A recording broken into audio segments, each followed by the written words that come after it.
everybody. So, yeah, one of those things you gotta do. Gotta get the car washed, especially since Bird's been shitting on it lately. So,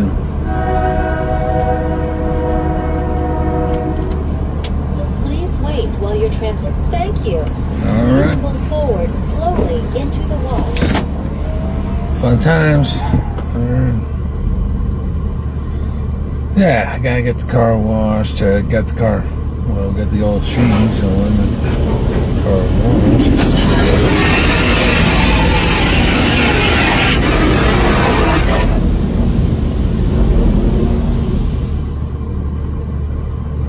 Alright. And because the fun part would just sit around for a while, so I might as well talk while I'm sitting here. So today is election day, of course, and there are two races I want to talk about today, both of them local to me. The first is Overland Park Mayor. I already got my voting out of the way because we have early voting here in Johnson County, Kansas, and my vote was for Faris Faisadi. I'm sorry, Skoog. I don't know if he is a Democrat now or not. He certainly wasn't when he was on OP City Council. He must be one of those moderate Republicans who switched parties and is now a Dem. But regardless, he seems hell-bent on continuing the sprawl and I would dare say ignoring the parts of the city as evidenced by the fact that we're still talking about the possibility of the Royals going to South OP, which I think is bullshit. So they belong downtown. Coupled with they just keep expanding southward and southward. It's going to get to the point, I fear, it's going to get to the point where Overland Park winds up in Miami County at some point. I don't want to see that at all. And let's couple that with the fact they announced they were moving City Hall from where it is right now, just up here near downtown OP to where the NC2A used to have their headquarters, which is on College Boulevard, right across the street from the Sheraton. Yes, that's Sheraton. They used to do a security ad. And he continued down the path that Ed Eilert's put us down, and I haven't done that. So, on the flip side, Faris helped me out 4 years ago when I ran for city council again, and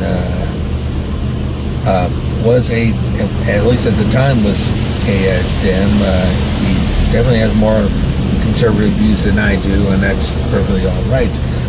But yeah, so it's parts I'm not happy with the direction our city is going, and parts help out someone who helped me out on that.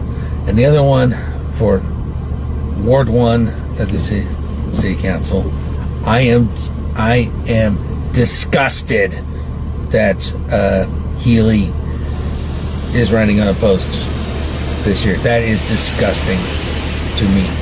All right, and I'm going to address it once again. Some of you may be new to the program, but I'm going to address it. My shall we say feud with Logan starts in 2016 when he's the one that committed the D-on-D violence. I was already on the ballot for state senate in District 21. Here goes the fun part.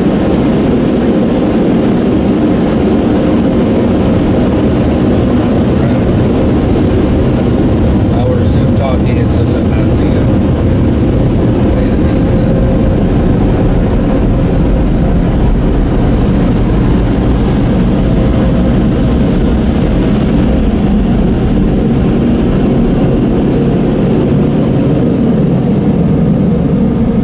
foggy windows now, so I got to put the defoggers on and shit.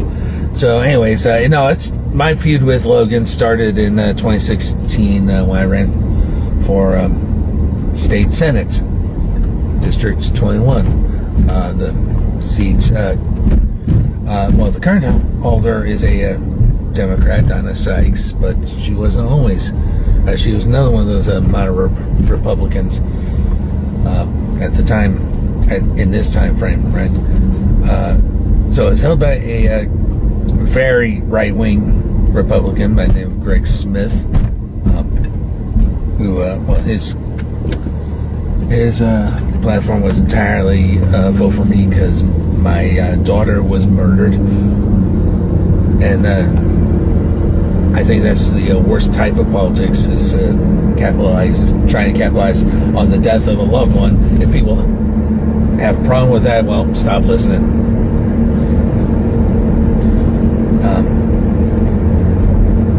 So I decided to run, and being a lifelong Democrat of the more progressive persuasion, yeah, give it a shot. Then comes January 16, and my good friend who was running the party at the time, Nancy Liker, informs me, you have a primary opponent. It was Logan Healy. And right off the bat, I was like, I'm not going to like this guy, but we'll see what happens. I could come around, everything. But a few things happened in the months. I was strong to just listen to either time I had Andrew Rainey on the podcast. Andrew was volunteering for Bernie Sanders' campaign at the time, and has some insights on what happened, particularly at the caucus, because we were still doing caucuses in 16, where everyone shows up at the same time and stands in different corners of the room to demonstrate who they're voting for and all that. So the caucus that was the first major strike, was and all these people going for the caucus. Just about the same time the Pitch had done a story on the race. I was already on the ballot at the time. Logan was not.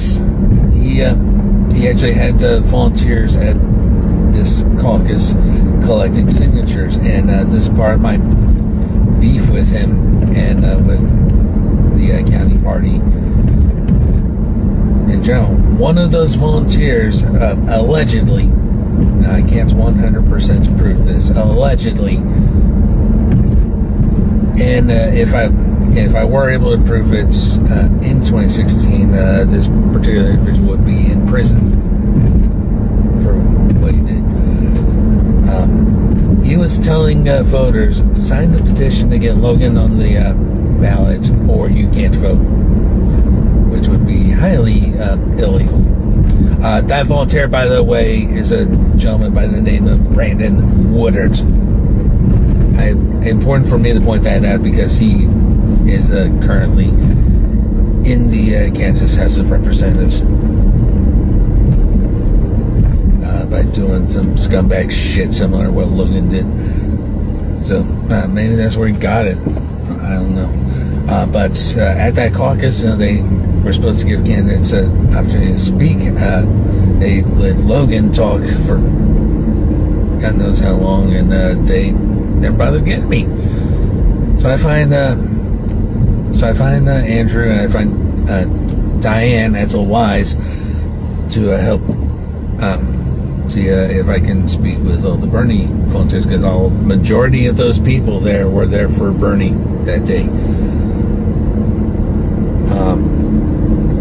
And I talked about that on the podcast too, so go back and listen to thoughts on the 2016 election, which is not so much about Donnie, but about my experience as again there, right?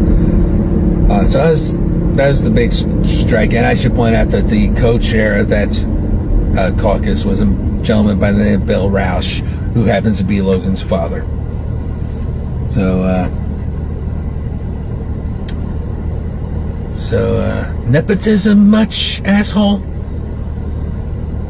And then comes a little later in the process, about a month later, I'm at training. I've come home, I find out that Logan had sent volunteers to my house.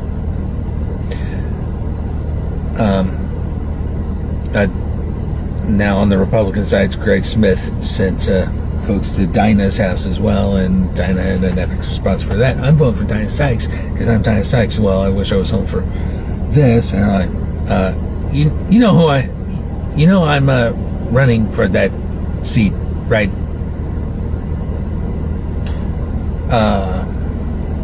This is lost in the primary. He lost in the general to Dinah, who is now a Democrat, by the way. And Bill Roush does owe me an apology for torpedoing my attempts to get back on the executive board, to make sure what happened to me didn't happen to anyone else, right? But he torpedoed me and used the fact I supported Dinah. Well, Dinah didn't treat me like shit like Logan did. All right. And spoiler alert, 2 years later, Dinah Sykes, Democrats. All right, she switched parties. All right, and I had a sense that she could, because she did not sound like a Republican during the entire cycle. She could have gone either way, I think. And I'm glad that she's a Democrat, but